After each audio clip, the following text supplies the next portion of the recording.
Ciao ragazzi, vi faccio una domanda. Come si fa a diventare grandi? E lo sapete perché ve la faccio questa domanda?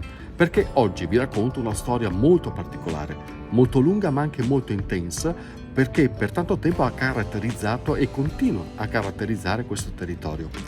Ed è la storia della Cantina di Soave, oggi Cadiz 1898, perché quello è stato l'anno di nascita della cantina sociale. Oggi tutti la conosciamo per l'importante realtà enologica che è diventata, con vini che vengono venduti praticamente in ogni parte del mondo. Ma come sono stati percorsi questi 12 decenni e mezzo di attività? In che modo la Cadiz ha caratterizzato questo territorio? Partiamo tornando alle origini. Com'era la viticoltura all'epoca? La nostra viticoltura era quella tradizionale pianura, avevamo i filari con le piantate e intercalati ai seminativi. Sulla collina invece erano già diffusi la pergoletta veronese con all'interno anche gli alberi da frutto. La fondamentale esigenza che ci ha messi insieme come cooperativa era l'aumento della capacità contrattuale nella vendita delle uve e dei vini.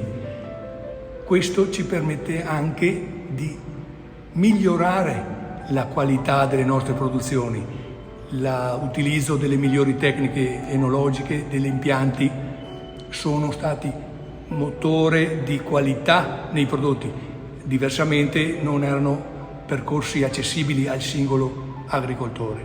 Il grande problema era l'offerta minuta, l'offerta di ogni singolo contadino che andava di fronte ai mediatori dei vari commercianti e delle varie cantine. Il potere contrattuale era assolutamente asimmetrico a vantaggio della grossa industria. E invece aggregando l'offerta in un unico punto si riusciva ad interloquire alla pari. È stato un passaggio epocale questo anche per gli agricoltori. È stato un grande passaggio perché ha permesso ad ognuno di uscire dall'angoscia, chiamiamola così, del realizzo, del prezzo da realizzare, dell'essere pagato nei tempi che si è d'accordo, perché questa capacità di offerta unica gestionale permetteva sia l'offerta nel momento della vendemmia, ma anche spalmata su tutto l'anno.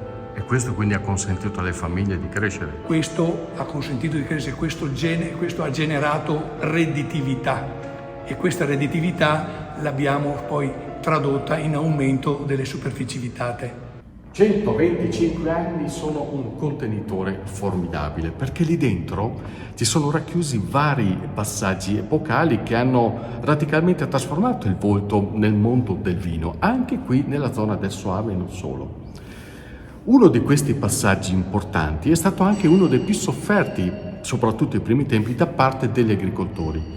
Perché? Perché a un certo punto si è cominciato a far capire che era importante dare valore alla resa per ettaro. Detto in altri termini, significava cominciare a raccogliere meno uva per far accrescere la qualità del vino finale. E raccogliere meno uva in territori in cui si produceva anche 200 quintali per ettaro sicuramente non deve essere stato facile.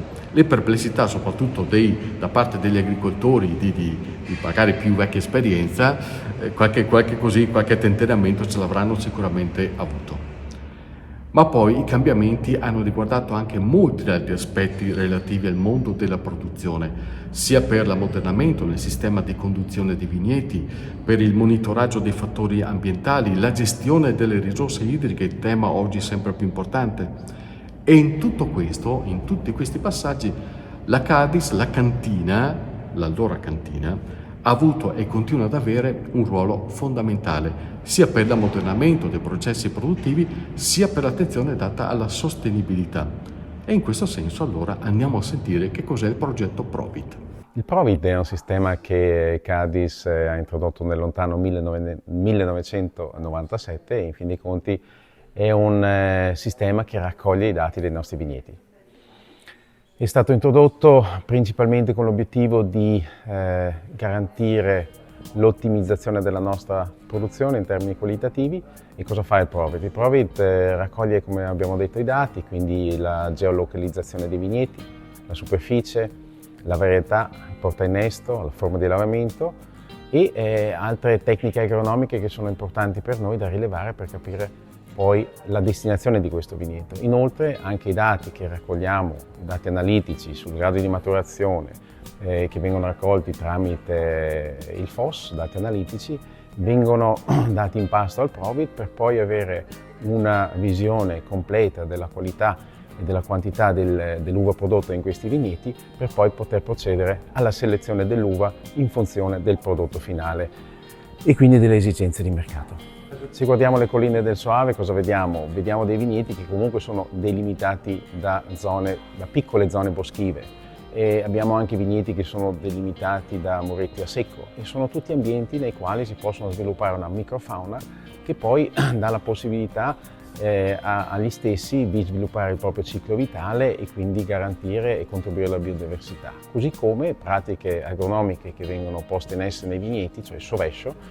Sovescio non è altro che l'utilizzo di essenze che vengono integrate, lavorate in autunno e in primavera nel suolo e danno luogo a diverse piante, anche infiorescenze, che danno a loro volta la possibilità agli insetti di nutrirsi, di compiere il proprio ciclo e così anche arricchire la biodiversità del territorio. La Cadiz conta circa 2000 soci che operano su qualcosa come 6400 ettari di vigneto e quello che vedete qui alle mie spalle è il modernissimo impianto di bottigliamento inaugurato nel 2019. Pensate che da questo impianto, da questo circuito completamente automatizzato, ogni anno escono circa 50 milioni di bottiglie che poi vengono vendute e distribuite praticamente in ogni parte del mondo, oltre 60 paesi. E questo la dice lunga sugli obiettivi di crescita che la cantina all'epoca si era prefissata. Cadiz ha deciso nel 2016 di iniziare una grande opera di investimenti che hanno soprattutto concentrato in Viale della Vittoria e l'obiettivo del progetto era quello di rendere più efficiente e garantire maggiore qualità nel confezionamento dei nostri prodotti. Era un investimento assolutamente obbligato, il nuovo impianto di imbottigliamento, uno per dare maggiore efficienza e garantire la qualità del prodotto, ma anche per poter assorbire la nostra produzione.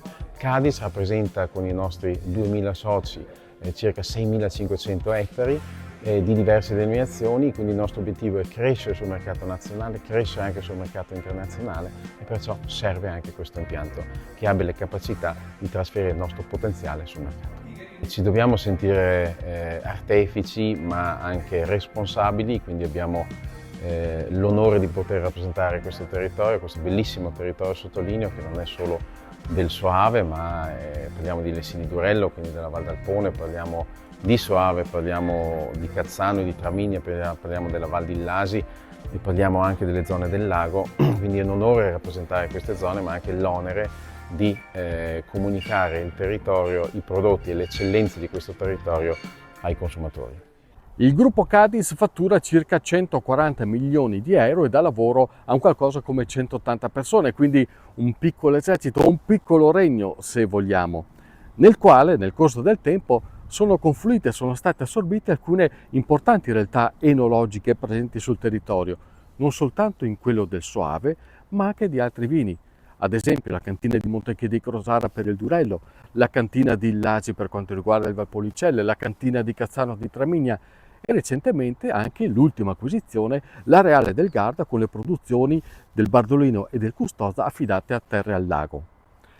Insomma, tutto il ventaglio delle denominazioni veronesi o quasi ormai fanno parte del retaggio commerciale e produttivo del gruppo Cadiz. La cantina è stata lo strumento fondamentale della viticoltura, della crescita della viticoltura nel nostro territorio. Diversamente non sarebbe neanche pensabile.